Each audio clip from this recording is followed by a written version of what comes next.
Perkenalkan, nama saya Salsabila dengan NIM A411005. Hai. Perkenalkan, nama saya Nandasari, NIM A41124047. Perkenalkan, nama saya Nanda Inti Cilia dengan NIM A41244044. Assalamualaikum warahmatullahi wabarakatuh.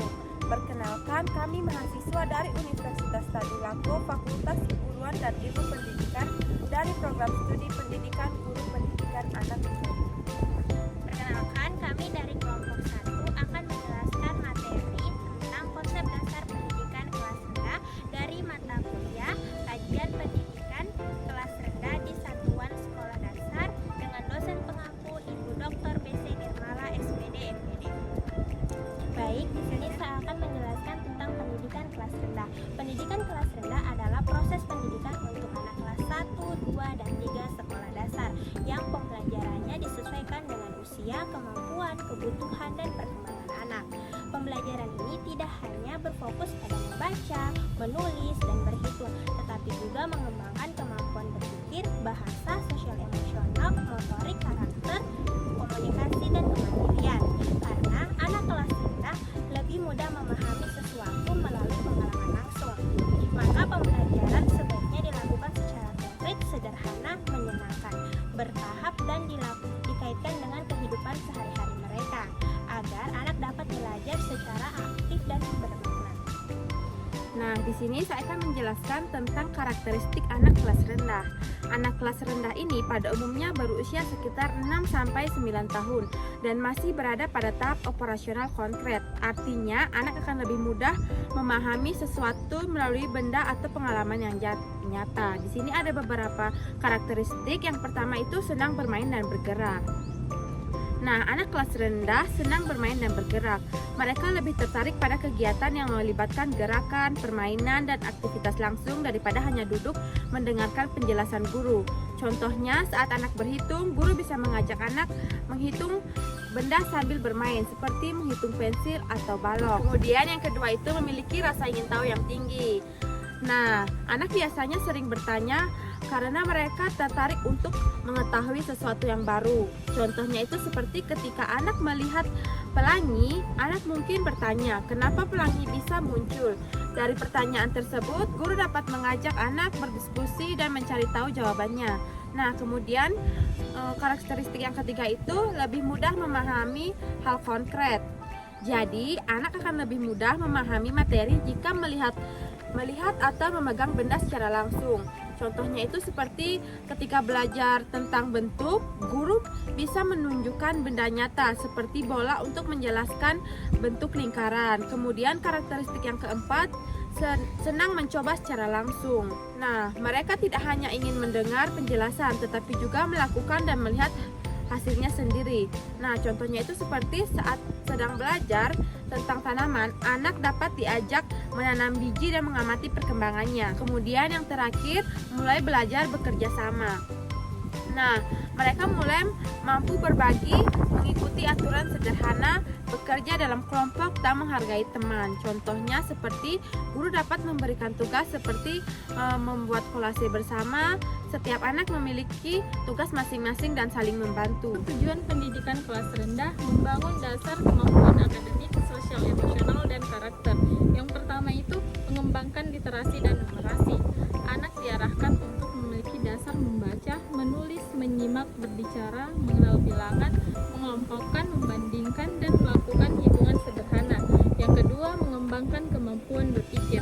Anak dilatih mengamati, bertanya, membandingkan, menghubungkan sebab akibat, dan memecahkan masalah sederhana dalam kehidupan sehari-hari. Yang ketiga, membentuk sikap dan karakter. Pembelajaran membiasakan disiplin, tanggung jawab, kejujuran, kepedulian, kerjasama, dan menghargai orang lain. Dan yang keempat, mengembangkan komunikasi. Anak diberi kesempatan untuk menyampaikan pendapat beserta menyimak teman dan berkomunikasi dengan guru. Dan yang kelima, menumbuhkan percaya diri dan kemandirian. Anak diberi kesempatan mencoba dan menyelesaikan tugas sesuai dengan kemampuan sehingga terbiasa percaya diri sendiri dan bertanggung jawab. Assalamualaikum warahmatullahi wabarakatuh. Perkenalkan, nama saya Marsha Tunapa dengan NIM 41244074. Di sini saya akan menjelaskan prinsip dasar pembelajaran. Yang pertama itu konkret atau abstrak, yaitu guru memulai dari benda atau pengalaman nyata, kemudian secara bertahap mengarahkan anak memahami simbol, istilah, dan konsep. Dan yang kedua itu belajar sambil bermain, yaitu permainan digunakan secara belajar yang menyenangkan untuk melatih bahasa, berpikir, motorik, sosial, dan kreativitas. Dan yang ketiga, berpusat pada anak. Anak menjadi pelaku aktif dalam pembelajaran. Guru berperan sebagai pembimbing dan fasilitator, bukan hanya sebagai pemberi informasi. Dan yang keempat, bertahap. Materi diberikan dari yang mudah menuju yang sulit, dari yang sederhana menuju yang lebih kompleks sesuai kemampuan anak.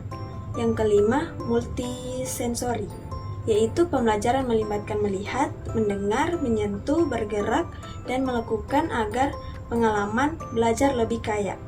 Dan yang keenam terakhir, kontekstual. Materi dikaitkan dengan keluarga, sekolah, lingkungan, kebiasaan, dan pengalaman sehari-hari agar lebih bermakna. Fokus utama pembelajaran pengembangan anak berbasis secara bukan hanya pada perkembangan akademik. Di sini ada 5 fokus utama pembelajaran. Yang pertama, literasi, membaca, menulis, pemulaan, memahami karakter, menyimak, membaca, dan menceritakan pengalaman. Yang kedua ada numerasi. Numerasi mengenal bilangan, mengelompokkan, membandingkan, dan mengurutkan, serta melakukan operasi hitungan sederhana. Dan yang ketiga, sosial emosional.